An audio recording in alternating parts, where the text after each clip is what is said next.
Duterte.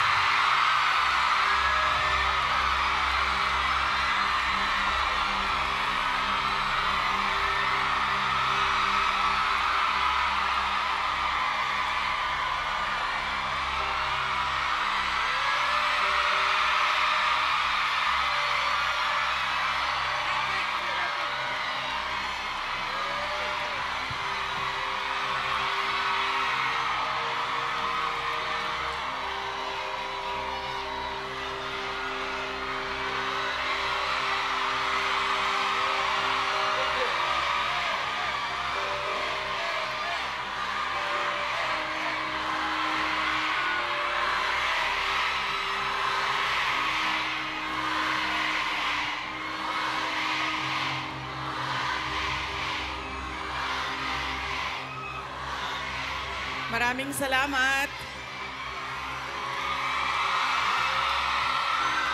Magandang umaga sa inyong lahat. Maaari po siguro muna kayong maupo.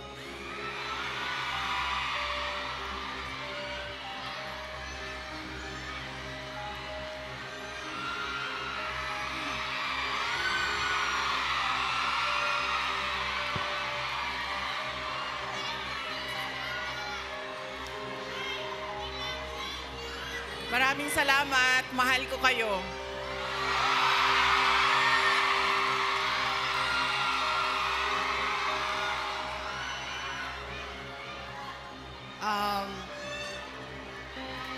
Upo muna siguro para yung mga nasa likod makakita din. Kawawa naman yung nasa likod. Okay?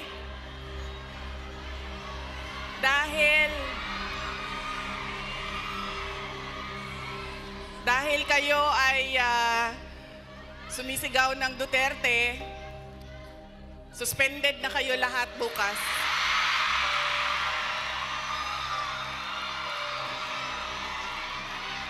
Suspended kayo, suspended.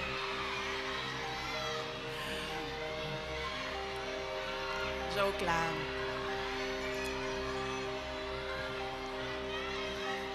Unahin ko muna ang aking mga pagpapasalamat. Mga thank you muna dahil baka sa sobrang daldala natin, mamaya sa sobrang pagbibigay ng mensahe ay makalimutan ko ang mga pagpapasalamat. Kaya mabuti nang mauna ang mga pagpapasalamat. Una, tayong lahat ay nagpapasalamat sa Hong Kong government and sa Hong Kong police sa kanilang tulong sa atin para mabuo ang ating pasasalamat ngayong araw na ito. We would like to thank the Hong Kong government and the Hong Kong police for their cooperation, for their support to our Thanksgiving this morning on this very beautiful Sunday. Marami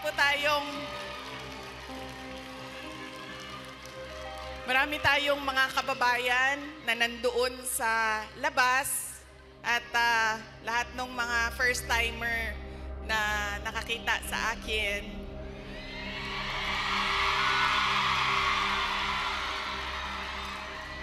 Sabi nila, ang ganda mo pala, bakit mukha kang...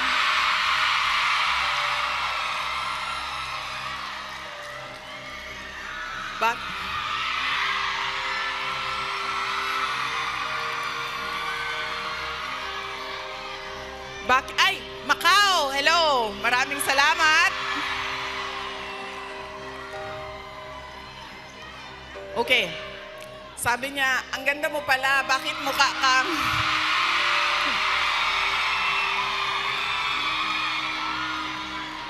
Bakit mukha kang Shrek sa mga picture mo sa internet?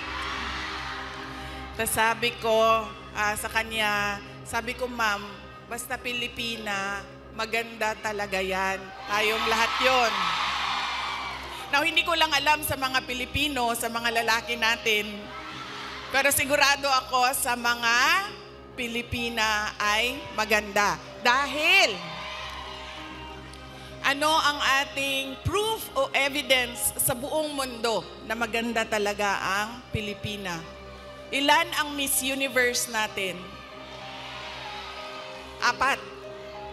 4 ang Miss Universe na winners ng Pilipinas. Kaya ibig sabihin, global ang beauty ng Pilipina. Kaya bago ang lahat, sabihin niyo sa lahat ng kaaway ninyo, Pilipina ako, maganda ako.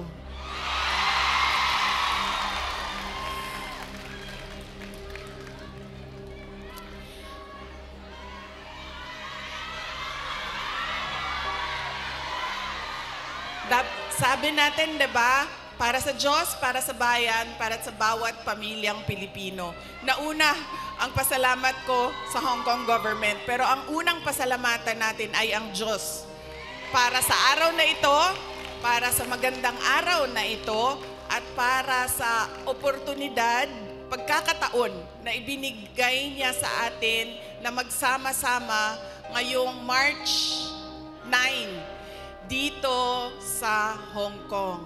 Dinala niya tayo lahat dito para sa bayan.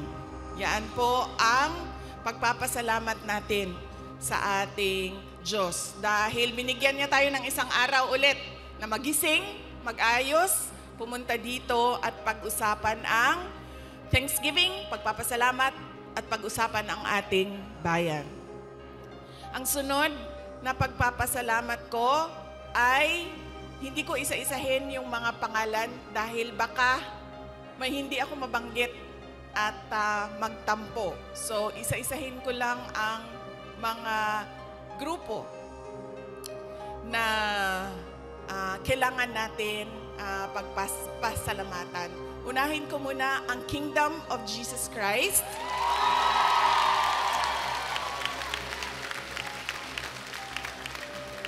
Dahil sa kanilang pagod, luha at pawis para mabuo ang ating Thanksgiving ngayong umaga na ito. Ang sunod na kailangan natin pagpasalamatan kailangan ko pagpasalamatan ay kayong lahat, mga kababayan namin, mga kababayan namin dito sa, ang iba galing pang Pilipinas. Marami tayong mga bisita na galing Pilipinas, galing Hong Kong, galing Macau, meron pang galing sa China, at merong galing Japan.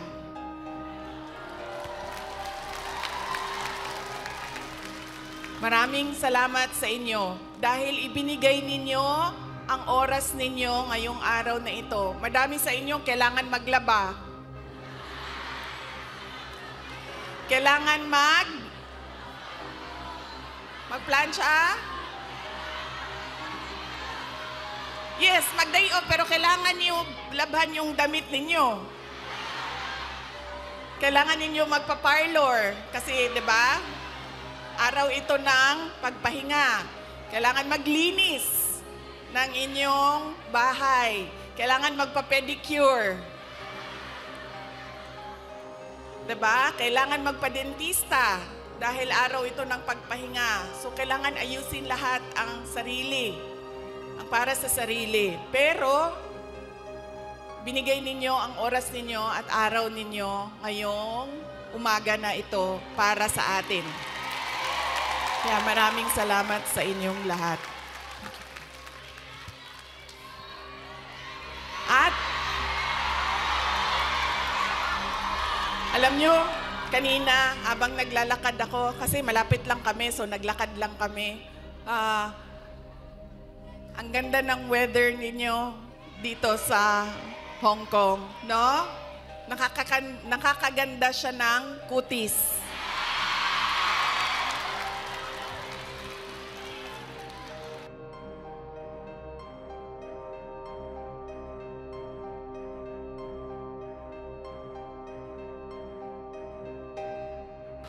Anong sabi namin na nakatira sa Pilipinas at yung mga nakatira sa mga kababayan natin sa Middle East? Sana all malamig ang tinitirhan. Sana all maganda ang kutis.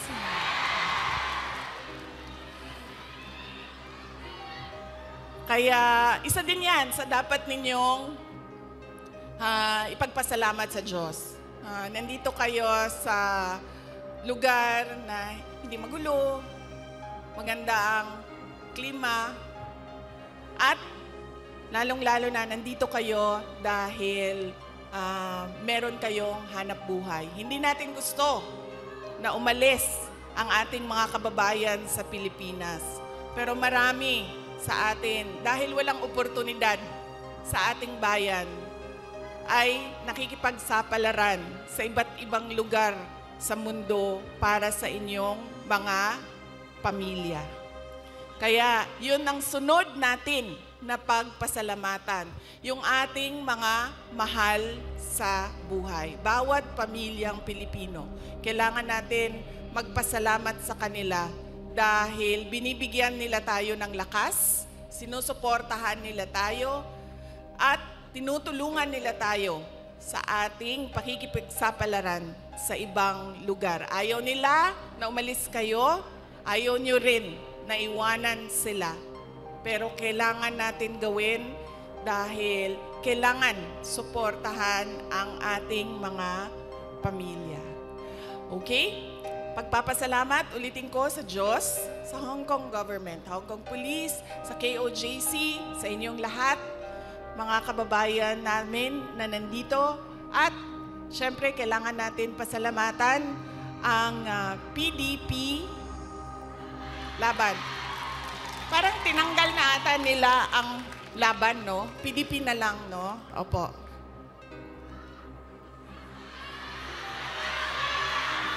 Ha? Okay, suka. May dala sila para sa inyong lahat. Inutusan silang bumili ng suka. Nagdain taon silang sinamak. Sa gusto. Nagdala po sila og pinakurat. Kinsay gusto. Okay. Bagay na sa lechon Macau og pinakurat. Kaganina bitaw naglakaw ko dito. Kana ganing sorry. Kanina naglalakad ako doon. Yun bang nakabitay ng mga lechon Macau ba yan, no? Sa isip ko kanina. Sabi ko, kakain kaya muna ako. So sabi ko, hindi, picturean ko na lang muna. Andito sa aking cellphone yung roasted duck at yung roasted goose. Roasted goose. At, tikman ko nga yun. Balikan ko. Roasted goose at yung parang lechon Macau. Bagay sa suka.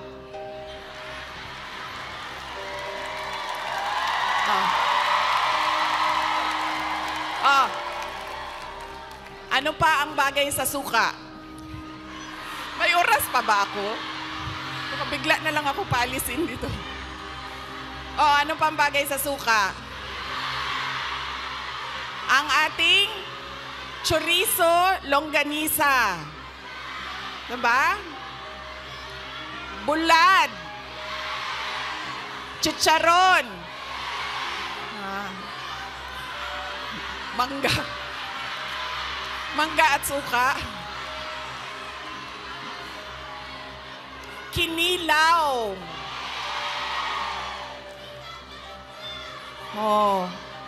Bulad, galunggong. Yes. Diba?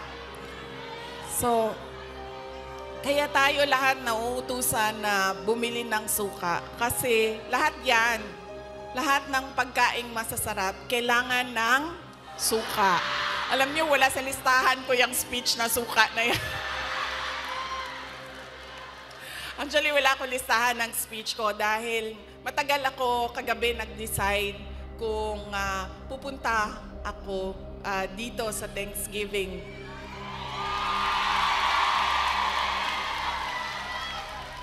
Kaya wala akong listahan ng speech. Pero yes, alam nyo, marami siguro sa inyo ang nautusan na bumili ng suka at mantika.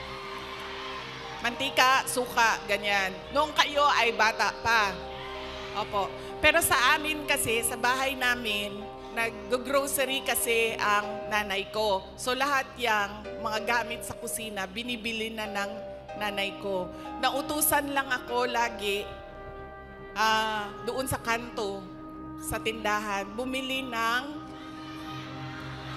Coke. Ng Coke.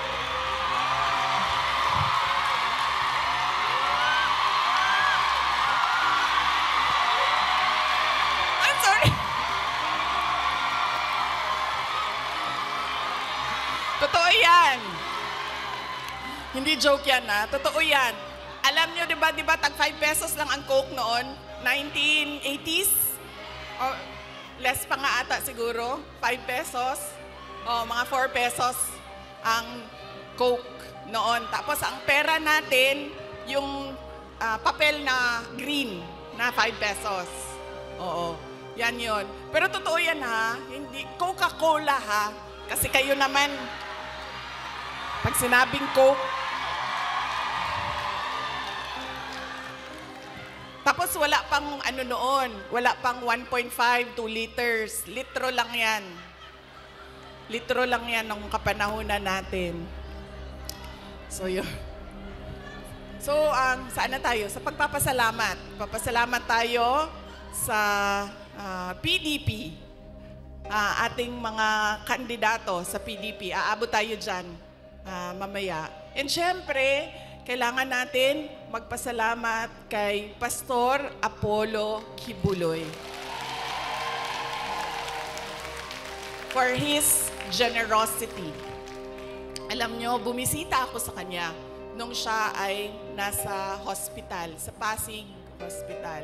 Sabi niya sa akin, kung hindi ako nakulong, kung hindi ako inoppress, pinahirapan, hindi ko maisip na tumakbo para tumulong sa mga nakakulong, sa mga pinapahirapan at sa na-oppress. Sabi niya, tama lang na ganito ang nangyari dahil naliwanagan ako at napaabot sa akin ang mensahe na kailangan kong tumakbo bilang senador para tumulong sa mga nahihirapan at pinapahirapan.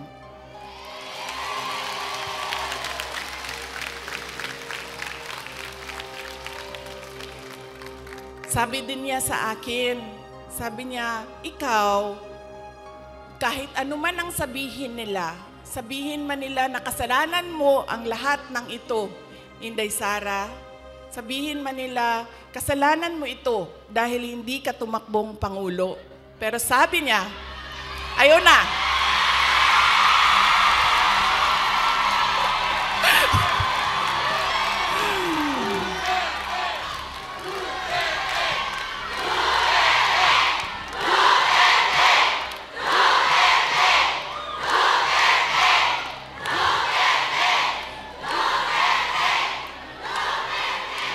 Pero sabi niya, makinig tayo kay Pastor Apollo Kibuloy dahil siya ang araw-araw nagbabasa ng Bible. Siya ang nakakaalam by heart kung ano ang salita ng Diyos. Anong words of God. Sabi niya sa akin, sabi niya, ikaw, sabi niya, ganitong nangyari sa buhay ko. Sabi niya, Inday Sara, ganyan din nangyari sa buhay mo dahil hindi pwede na ikaw ang mauna at sila ang sumunod. Dahil wala ng katapusan. dapat sila ang mauna at ikaw ang sumunod.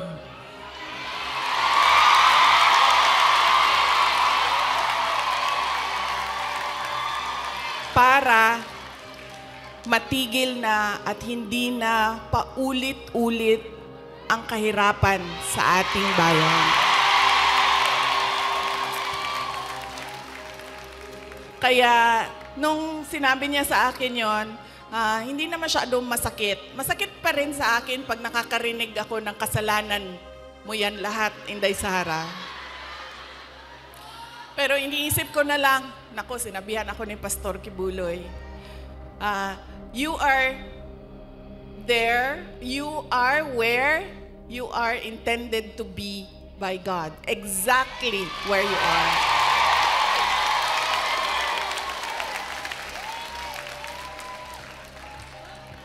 So yaan po, hindi pa ako nangalahati sa pagpapasalamat ko kaya bilis-bilisan natin. Hanggang anong oras ba ako pwede, sir? Go lang daw. Go. Ay, hindi kami pwede mag-abot ni PRD kay kasabon na pud ko oton.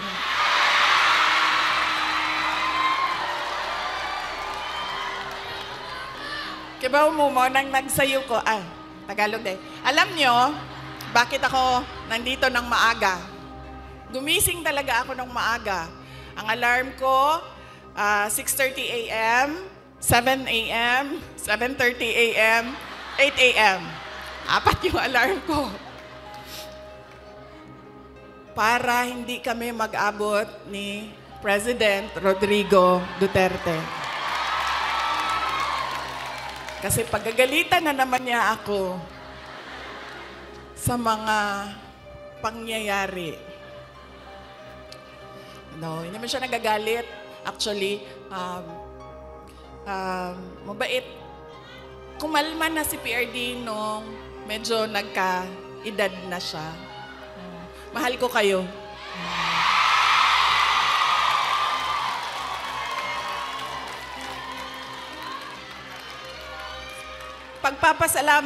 Magpapasalamat din ako. Thank you po ako. Kagabi po, merong mga kababayan natin na nasa hotel.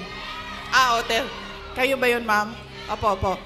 Maraming salamat sa pag-welcome ninyo sa amin doon sa hotel. Mahal ko kayo. Maraming salamat. Pero bakit, ma'am, wala kayong dala na roasted goose? I'm sorry, may dala kaming suka. Kayo, walang dalang roasted goose.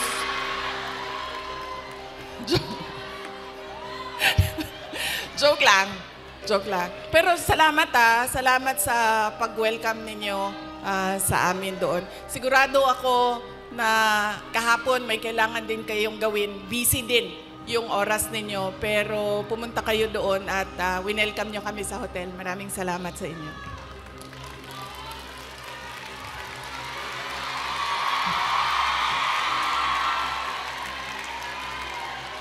Ang sunod ko po na pagpapasalamat ay personal po sa akin. Para sa inyong lahat, mga kababayan namin dito sa China, sa Hong Kong, sa Macau, dahil noong 2016 ay nagkita-kita din tayo dito para sa pagpapasalamat, tapang at malasakit at suporta sa administrasyon ni Pangulong Duterte. Kaya papasalamat po ako dahil from 2016 hanggang 2025 ay nandyan pa rin kayo at nandito pa rin kayo para sa bayan. Maraming salamat. Sunod po ay personal pa rin ang pagpapasalamat ko sa inyong lahat, sa tulong ninyo, sa kampanya ninyo, sa suporta ninyo para sa akin at sa boto ninyo noong nakaraang halalan noong 2020. At sa susunod na halalan sa 2020. Joke lang. Joke. Sandali lang.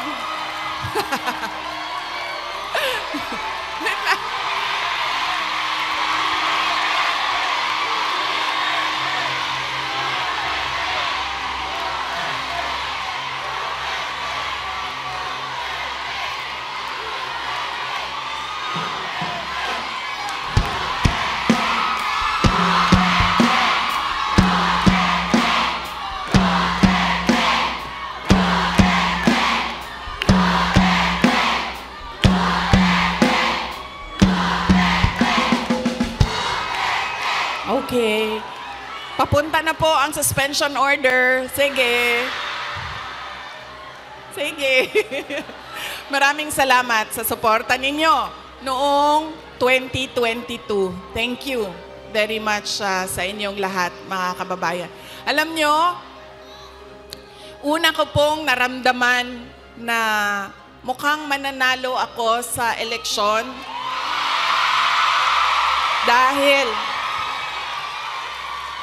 dahil nakita ko ang overseas absentee voting results. Una siyang lumabas. So nakita ko na I think 98% lahat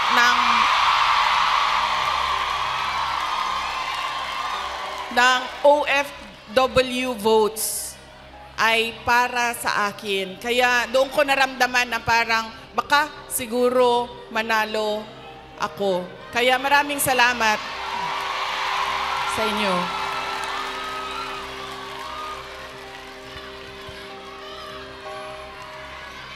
Ang susunod ko po na pagpapasalamat ay sa akin pa rin, para sa inyong lahat, sa suporta ninyo sa aking mga kasamahan, sa aming trabaho, sa programa at proyekto ng Office of the Vice President. Maraming salamat po sa inyong lahat. Dahil kayo lang po ang sumusuporta sa OVP, ang buong gobyerno po ay iniwanan na po ang OVP.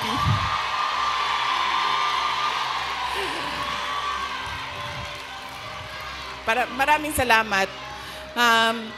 Yung satellite offices po namin sa iba't ibang lugar ay naningkamot. Ano sabihin naningkamot? Nagsisikap. Yung satellite offices po namin ay nagsisikap na mahanap yung mga geographically isolated and disadvantaged areas at hindi lang nakatuon sa National Capital Region. Kaya salamat po sa suporta ninyo sa Office of the Vice President. Ang susunod po na pagpapasalamat ko ay ang mahal ko kayo.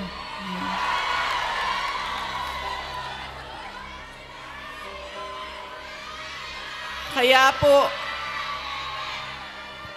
po hindi ako hindi ko maiwanan ang aking katayuan, tama ba? Pwesto, posisyon, dahil sa inyong lahat.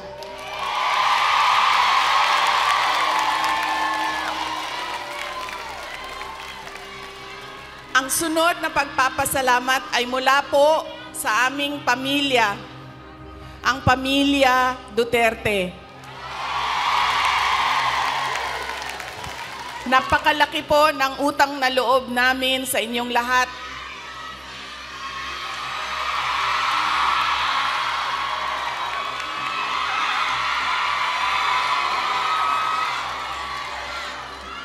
Dako kayo ang amo ang utang nga kabubuton kaninyong tanan, mga kaigsuuna namo. Sa pagkakataon na ibinibigay ninyo sa amin na makaserbisyo o makapagtrabaho sa ating pamahalaan. Sa oportunidad na ginahatag ninyo kanamo nga makasilbi sa ato ang nasud. Maraming salamat po sa inyong lahat.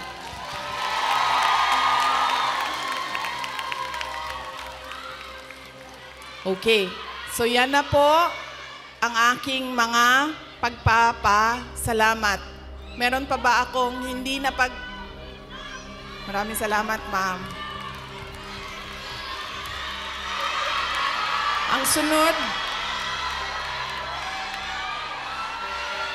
ay lilipat na po ako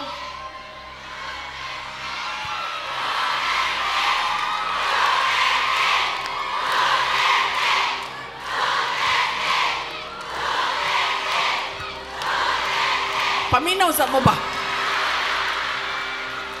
Kadyot lang ba? Alas 12 na. Alas 12 na. Kinsay magpakaon sa ato adin hi.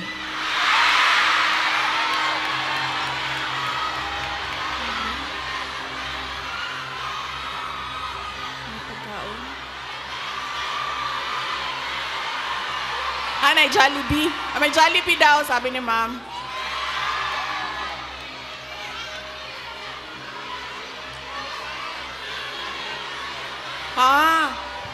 Okay. So, hindi daw tayo kakain lahat para sa bayan. Okay. Sige, okay lang. Kailangan ko din naman magpa-reduce, so okay lang.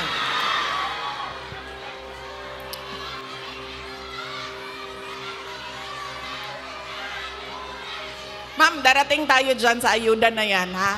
Wait lang. Kasi, tuloy-tuloy ko na, ha? Ang susunod ko po ay ang dahil pagpapasalamat po ito kay PRRD, former President Rodrigo Duterte, ay mag-share ako sa inyo ng aking pagpapasalamat sa kanya. Medyo mahaba itong kwento na ito, so mamaya nyo na singilin yung mga suspension order ninyo. Alam nyo, isa lang, sa lahat-lahat siguro ng pagmamahal or generosity ni former President Rodrigo Duterte, isa lang ang stand out. Nag-iisa lang ang lagi kong pinagpapasalamat sa Diyos na ginawa ni Tatay Digong, ni former President Duterte sa akin.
Hello? Okay na? Sir, pakihanap nga yung inutusan ni Marcos na patayin yung aking...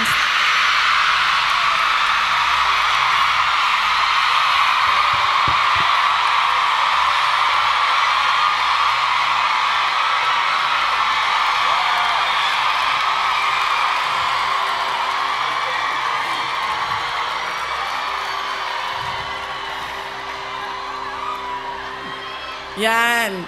Dahil sa mga ganyan, nakakasuhan ako eh. Malay natin, di ba? Baka may inutusan dyan.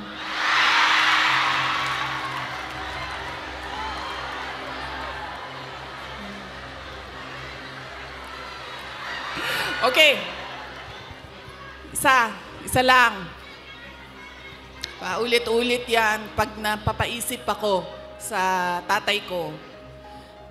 binigyan halaga niya at inulit-ulit niya sa akin ang kahalagahan ng edukasyon.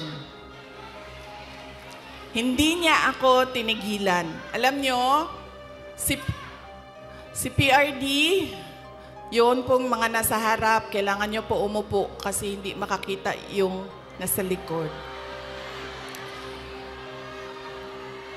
Hindi siya tulad ng tatay ninyo na malambing, mapagmahal.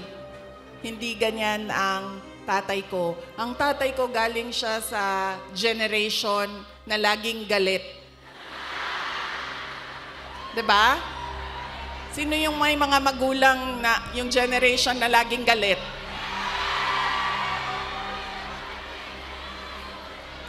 Yan. Galing dyan ang generation. Galing dyan ang tatay ko sa generation na yan. So, lagi siyang galit. So, sa akin, maalala ko, sinabi niya talaga sa akin, paulit-ulit habang ako ay lumalaki. Ikaw, sabi niya, hindi ka tao sa paningin ko. Napaisip ako noon, diba? Sabi ko, pusa o aso? Sabi niya, hindi ka tao sa paningin ko kung hindi ka abogado o doktor. Totoo yan. So, paulit-ulit niya yan na sinasabi sa akin. So, syempre, pag ikaw bata ka, diba? Papasok yan paulit-ulit dyan sa iyo. So, ako din, habang ako ay nag-aaral, nung ako ay lumalaki, nag-aaral ka, elementary, high school, napasok na sa isip ko. At 4 years old hindi ko alam, baka sa tiyan pa lang sinasabihan na ako ng tatay ko, ikaw, hindi ka tao. O hindi ka... Kasi 4 years old pa lang, sa yearbook ko ng kindergarten, nakalagay doon, I want to be a pediatrician. Imagine nyo, hindi doktor Alam ko kung ano ang specialty ko. Sabi ko, I want to be a pediatrician. Andyan pa yan hanggang ngayon, ang yearbook na yan. Kaya, nung ako ay paulit-ulit yun, alam ko na magiging doktor ako. Alam ko na magiging doktor ako. Nung panahon na kailangan mag-apply ng entrance exam sa college, di ba? Kailangan natin mag-apply sa mga colleges and universities. Hindi nila alam, ng mga magulang ko, nag-apply ako sa University of the Philippines. Nung nag-apply ako sa University of the Philippines, syempre nilagay ko din naman yung science courses. Pero nilagyan ko din siya ng political science. Nung nakita ko ang result at nalaman ng mga magulang ko yung result, nakalagay doon, na-match ako na-waitlist ako sa political science. So, sobrang excited ko. Hindi nila alam na gusto ko mag-college sa Manila. Kaya, sikreto ako na nag-apply. Sobrang excited ko. Sabi ko sa mga magulang ko, pumasa ako ng UP. Pero political science kasi yung kurso. So sabi ko, gusto ko sana pumasok ng UP Diliman yun UP Diliman. Tapos political science yung kurso. Sabi ng nag-wild. Naggalit si PRD. Sabi niya, di ba, sabi mo, simula nung bata ka pa, gusto mo maging doktor? Pre-med ba ang political science?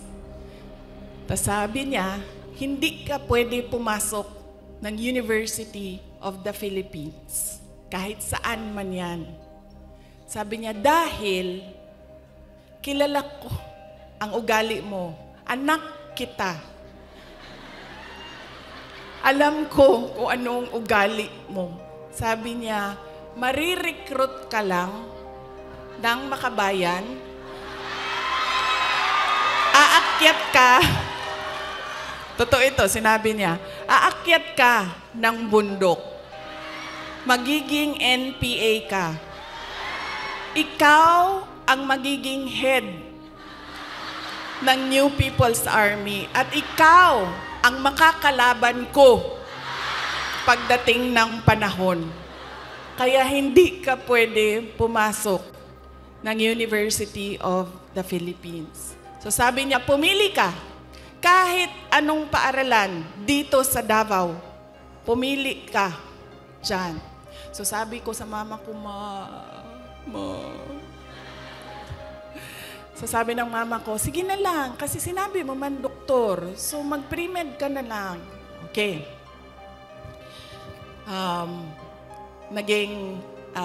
Nag-pre-med ako. Tapos, syempre, papunta akong doktor, so binilisan ko yon, natapos kaagad ako. And then, ito na, mag-medicine na. Sobrang excited si President Duterte na magpapasok na ako ng medicine proper. Siya ang pumili ng paaralan. Siya ang pumili kung saan ako titira. Tapos, pumunta na lang siya sa akin at sinabi niya na, ayan na, may school ka na, na-enroll ka na, may bahay ka na, pumunta ka na lang doon ng ganitong date. So pumunta ako doon. Pagdating ko doon, kompleto na. May kama na ako, may washing machine, may refrigerator, may kotse pa. Ganyan siya ka-excited. Sige ma'am, ipa-adapt kita sa tatay ko. Huwag ka mag-alala. Ganyan siya ka-excited noong ako ay medicine na. Tapos, syempre, hindi naging successful yung aking pagpasok sa School of Medicine. 1 taon pa lang, 1 year, actually 1 sem pa lang. First sem pa lang, alam ko na parang fish out of water. Alam nyo yung, bakit madali para sa kanila, nahihirapan ako, sobra. Tapos, dumating ang second sem na halos hindi na ako pumapasok. So, kinabahan na ako. Kasi, di ba sa probinsya, di ba sa Atua, pagpadala ka sa Manila kasi ako nag-med school, pag ipadala ka sa Manila, parang malaking send-off yon. Congratulations sa anak ko, graduate ng ganito. Congratulations at magiging doktor yan. Class of ganon, diba? So ako, syempre kinabahan na ako kasi hindi ako makakauwi. Pinadala ako sa Manila para maging doktor. Tapos uuwi ka, drop out. Nag-apply ako ng, naisip ko pa noon, nung pinag-iisipan ko ang kapalaran ko, sabi naman ng tatay ko, doktor daw o abogado. So dito na lang ako sa abogado. So lumipat ako, nag-apply ako sa San Beda College kasi at the time na nagdesisyon ako, San Beda College na lang yung bukas sa mga exams, entrance exams. So hindi ko pa sinabi kaagad sa mga magulang ko na nasa San Beda na ako. Nalaman na lang nila dahil nagsabi ang driver. Sabi niya, hindi na yan siya pumupunta ng Cavite. Lagi kaming nandyan sa Menjola.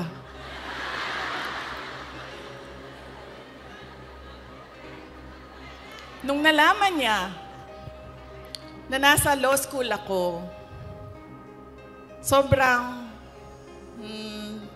I think mas masaya siya nung nalaman niya. Mas masaya siya, mas excited siya noong ikumpara ko nung papasok ako ng med school, nung nalaman niya na nag-apply na ako ng law school. Tapos, syempre sinabi ko sa inyo, di ba, hard love. Hard love yung generation ng parents natin, mga magulang natin. So, nung mga panahon na nag-aaral ako sa law school, may mga panahon na papagalitan din ako na sinasabi niya sa akin, alam mo, kung hindi mo ayusin yung law school mo, magiging kabit ka lang ng politiko.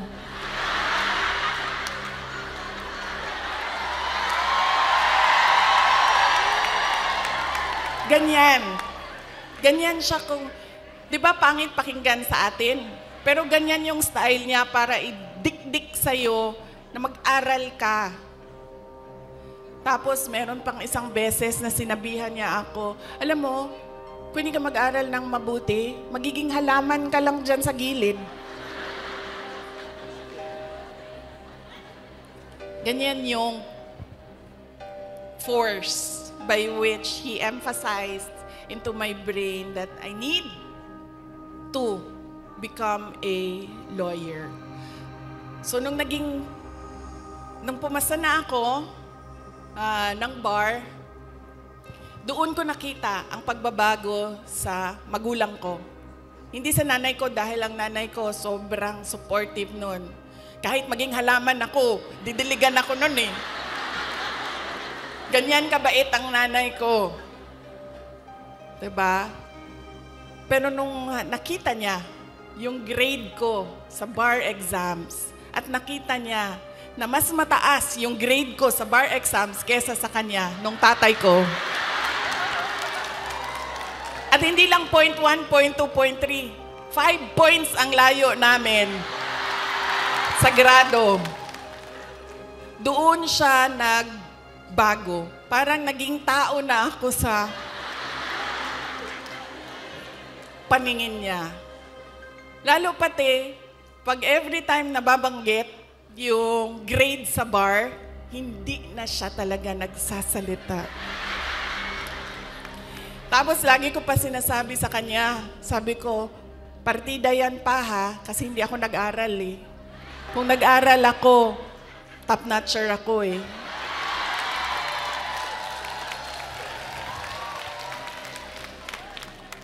So ngayon, doon, nakita ko na iba na siya kung hindi na parang anak ka lang, hindi na parang pantay na kami. Tao na ako. Buong tao na ako sa paningin niya. Ganyan yung emphasis niya sa education. Kaya ganyan din, hanggang ngayon, ganyan din. Alam niyo ba, sa mga apo, kabahan ka pag nagtanong na si PRD kasi didiretso yan, oh, anong grade na ito? Anong eskwelahan? Oh, ito, anong grade na? Anong eskwelahan ito? O ito, anong grade na? Anong eskwelahan? Ganyan. Si PRD kamusta ng apo. Hindi siya, uy, masaya ka ba? May boyfriend ka na ba? May girlfriend ka na? Saan mo gusto kumain? No. Pag makita niya, anong grade na? Anong eskwelahan? Anong grade na? Anong eskwelahan? Okay. Nag-aaral? Okay. Ganon pa rin. Ka-hardliner siya sa education. So yan yung talaga, pinagpapasalamat ko sa kanya. Dahil kung hindi ako naging abogado, lalo pati yung mga pinagdaanan ko ngayon, hindi ko siya, kasi ngayon naiintindihan ko kung ano yung pinagdadaanan ko. Siguro kung hindi niya pinilit, hindi ako ganito ka-confident sa aking ginagawa. So sana din sa inyong lahat, ganun din. Kaya nung nangangampanya ako nung 2022, lagi kong sinasali ang kampanya, plataforma ko ang edukasyon. Sana ganun din ang inyong mga anak, ang inyong mga kapatid, ang inyong mga apo, na huwag ninyo silang tigilan. Dahil minsan, ako, pag pumupunta sa mga barangay ninyo, sa mga municipality ninyo, meron talaga akong naririnig na sumasagot na, oh, college graduate naman pero wala namang trabaho. Pero, Iba din ang trabaho ng college graduate at natapos lang ng grade 6. Iba talaga yun. Iba yung oportunidad na dumadating sa mga nakapagtapos kesa natapos lang ng grade 3, grade 4. At madami yon. Madami yan sa ating bayan ngayon. Na pagdating ng high school, ay sinasabihan yung mga anak, kailangan mo na magtrabaho, tumulong sa pamilya. Kaya dapat, wag nating tigilan ang ating mga anak. Paulit-ulit talaga yan. Edukasyon ang susi ng pagbabago ng buhay nila.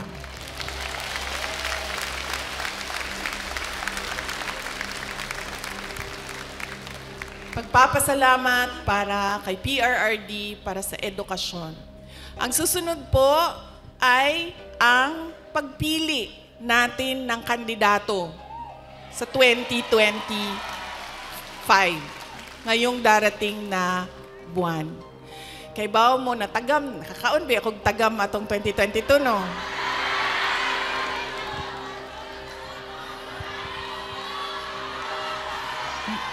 Yan lagi ang, meron pa isang beses, Bisaya, sa Cebu. Ay, sa Cebu ba din? O sa Cagayan de Oro. Basta, usually kasi pag Bisaya, di ba, diretso na sila istorya, wala na sila break. Wala break. Ana siya sa kon.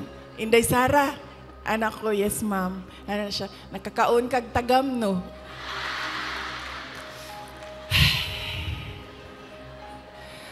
Anak na lang ko sa iya, ha. Sagdi na lang, ma'am. Basta ikaw, makakaon ka o sakto, okay na ko.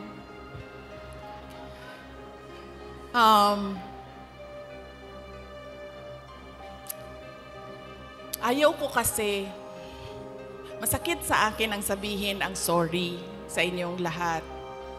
I-explain ko na lang. Kasi alam nyo, kahit saan ako pumunta, sabihin ko sa inyo, sa Samar, ito talaga mga maalala ko eh. Samar,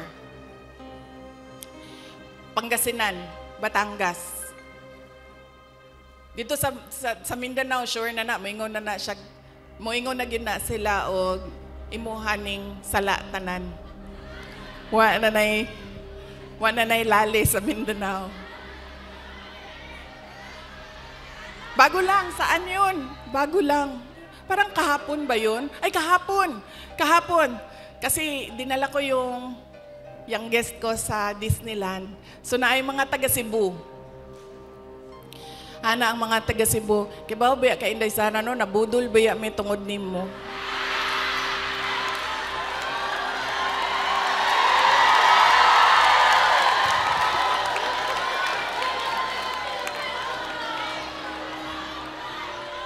Ang sa Samar, sabi sa akin, maalala ko yun, kibaw ka, hindi sana, Tagalog siya, kay kanang waray man, ay sanang waray man na sila dito, no? So nagtagalog siya sa ako, ah. Sabi niya, alam mo, na-scam kami dahil sa iyo. Lalaki pa, ito siya niya, senior ba? So wa na lang yun ko, ni ko, ana na lang ko, pasensya na sir, pasensya na. So, akala ko kasi, ito na naman tayo sa maling akala. Ay,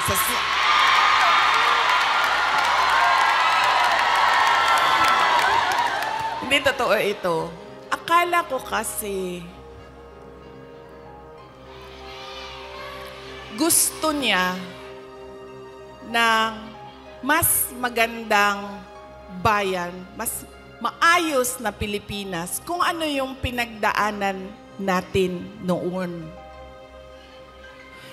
Kasi, ang plataforma namin nung tumakbo kami, unity at continuity.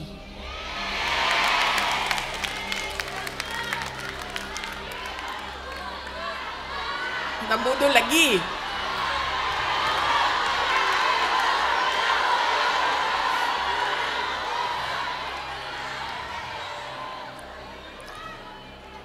Kasi ako, sumusunod ako sa tatay ko. Ibig sabihin, sa trabaho ba? Sumusunod, hindi ako sumusunod sa tatay ko sa personal. Kaya nga ako nagtatago, di ba? Sumusunod ako sa trabaho. Nag-mayor siya. Nag-vice mayor siya. Nag-vice mayor ako. So, ang ginagawa ko, there has to be something, added value ba? Value added sa iyo. Diba? Kasi, paano ba naman na binoto namin ito si Rodrigo, pero binoto ka namin, wala namang value added. Wala namang dagdag na kahalagahan sa iyo. Diba? So, sumusunod ako sa tatay ko. Nag-vice mayor siya, nag-vice mayor ako. Nag-mayor siya, nag-mayor ako.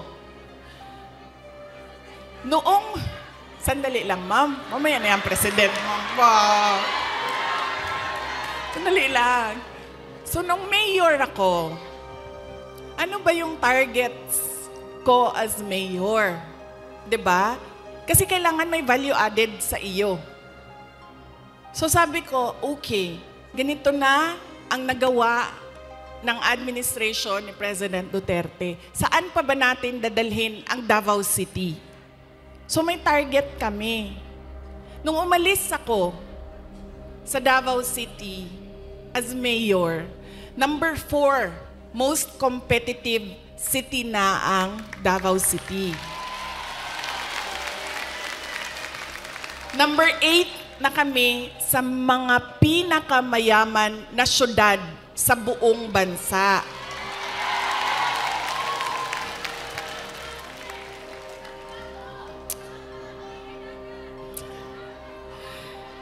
Insurgency-free na ang Davao City. Alam nyo, buong term ni PRD, hindi niya natapos talaga yung problema ng Pakibato. So, nung taga-Pakibato mo, ma'am, Mobi again na ingon ni PRD, insya mag-NPA lang ka sa Pakibato, ikaw kalaban sa mga sundalo. Ayaw, ganda din na sa UP. Okay.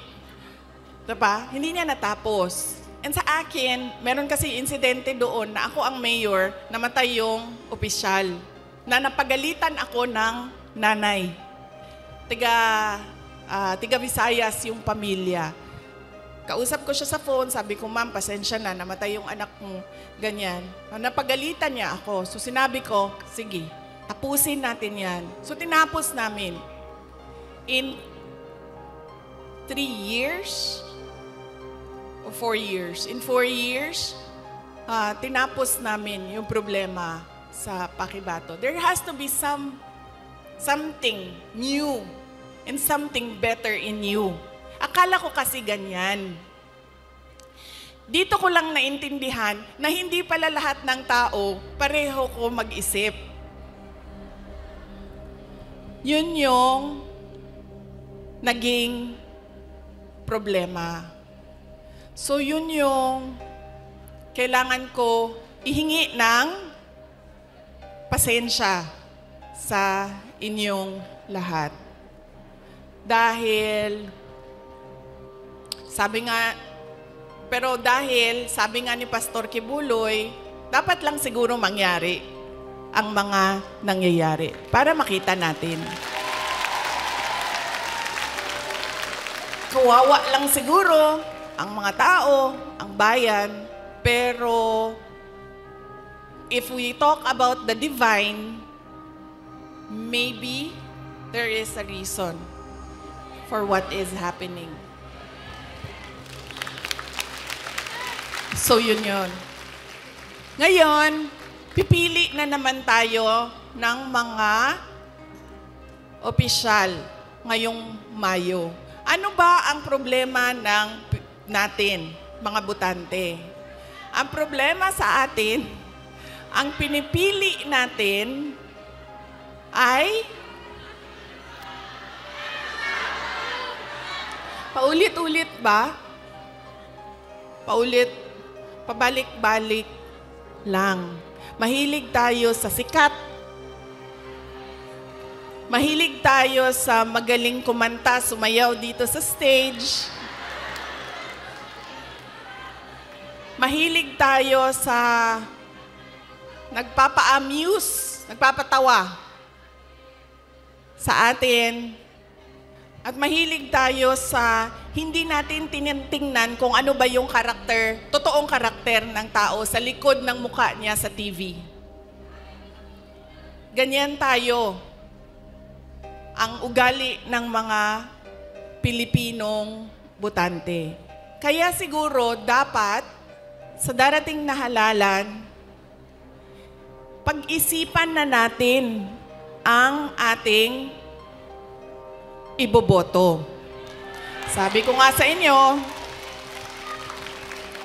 nadala na ako, na-scam na ako, nabudol na ako. Hindi ako mag-endorso ng kandidato. Kasi baka pagkatapos ng eleksyon, sasabihin nyo na naman, na-scam ba yamin Inday Sara dahil sa iyo? Ang gagawin ko para sa inyo, sasabihin ko, ano ba ang kailangan nating gawin as voter? Ano? Una, huwag natin ibenta ang boto natin. Diba? Ngayon, legitimate na ang vote buying. Nakatago siya sa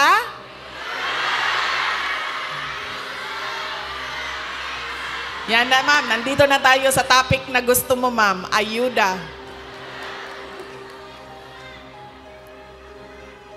Ganun na ang mga politiko ngayon.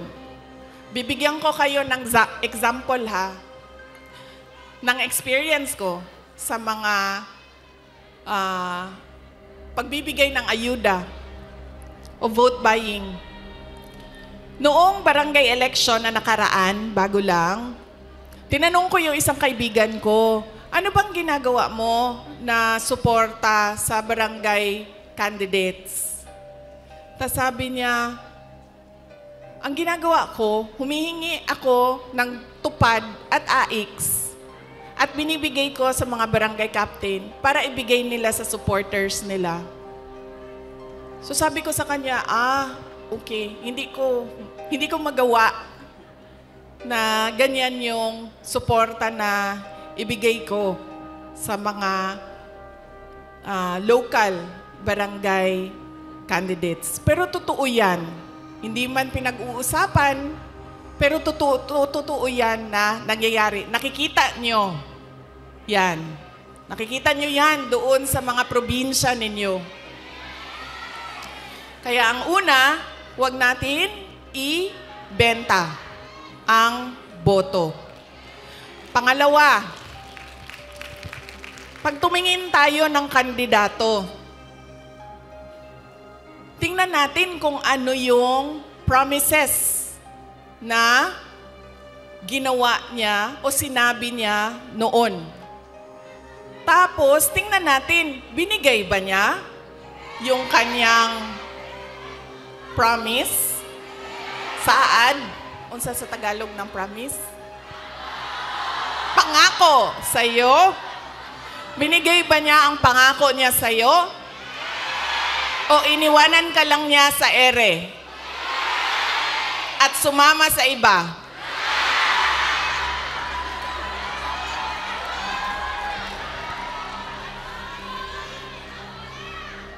Ganyan.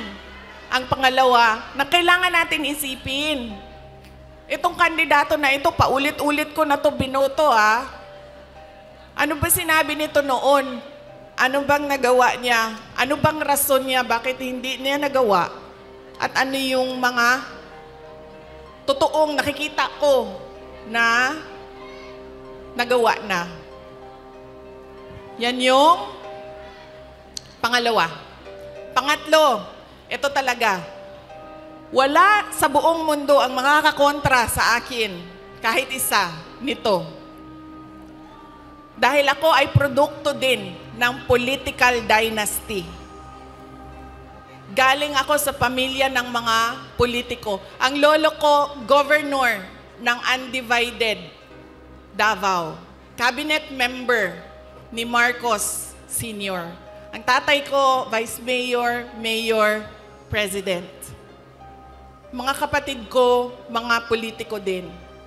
Hindi dahil Duterte ang apelido ay iboboto na ninyo. Kailangan pag-isipan din natin. Duterte ito, pero ano ang maitutulong niya sa bayan? Ano ang magagawa niya para sa bayan? Kaya hindi pwede na pabalik-balik lang na apelido ang binoboto natin. Kailangan yung anak, yung apo, yung asawa, kapag tumayo sa harap ninyo, ay meron siyang sinasabi.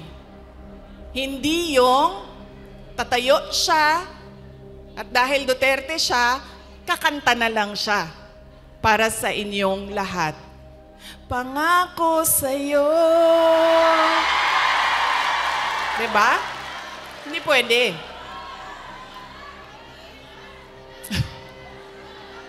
Ma'am, ganyan talaga yan, ma'am. Sa tingin ko naman kasi talaga, totoo, walang forever. Kaya darating talaga ang punto na iwanan ka talaga.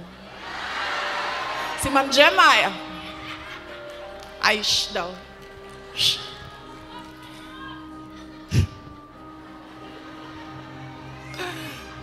Diba?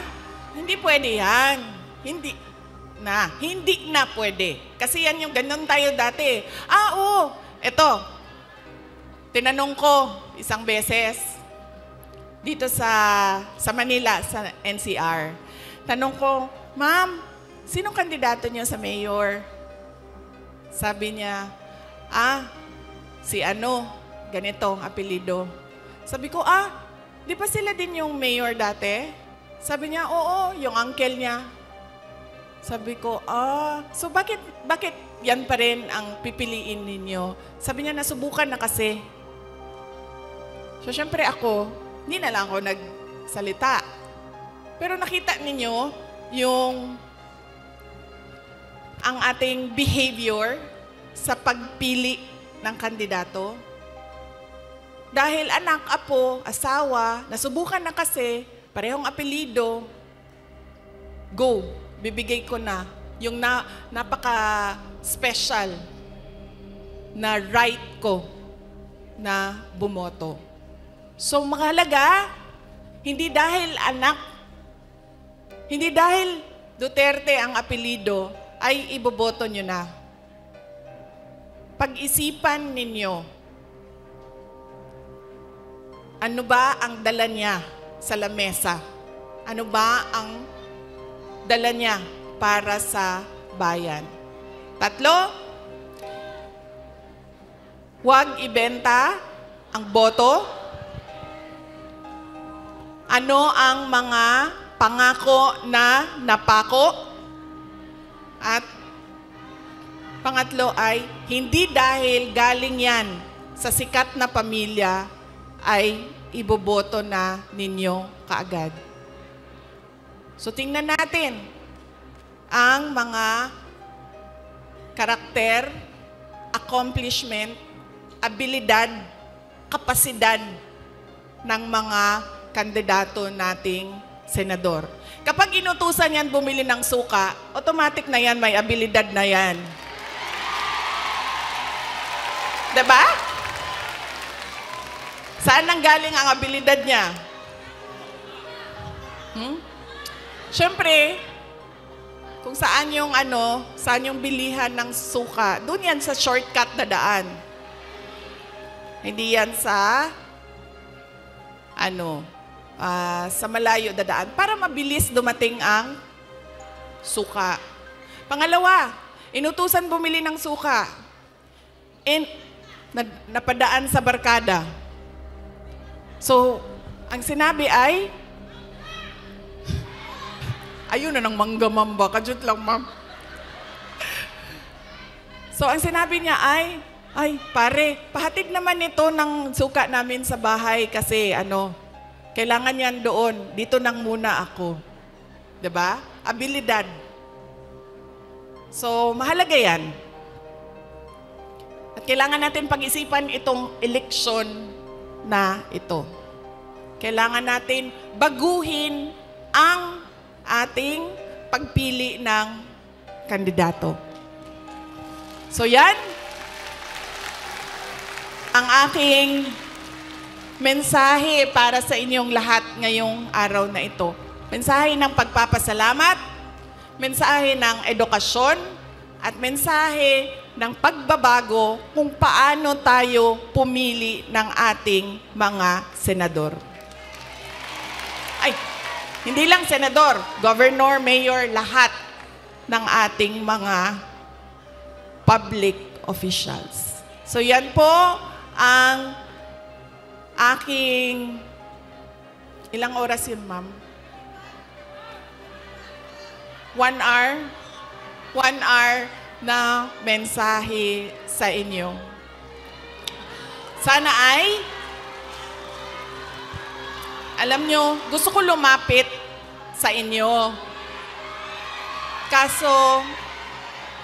Kasi gusto ko personal yung pagpapasalamat. Kaso pwede ba na wag tayo magkagulo? Kasi kanina sa labas, nasisigawan na ako ng pulis. Nasisigawan na niya ako kasi medyo nagkakagulo kami doon sa picture taking namin sa labas. So, pwede ba ako mag-hello lang, hello sa inyo? Tapos, wag lang tayo magkagulo kasi baka palayasin tayo dito. Ulitin ko, maraming salamat, magandang tanghali sa inyong lahat. Daghang salamat, maayong udto sa inyong tanan. Maraming salamat, Vice President Sara Duterte.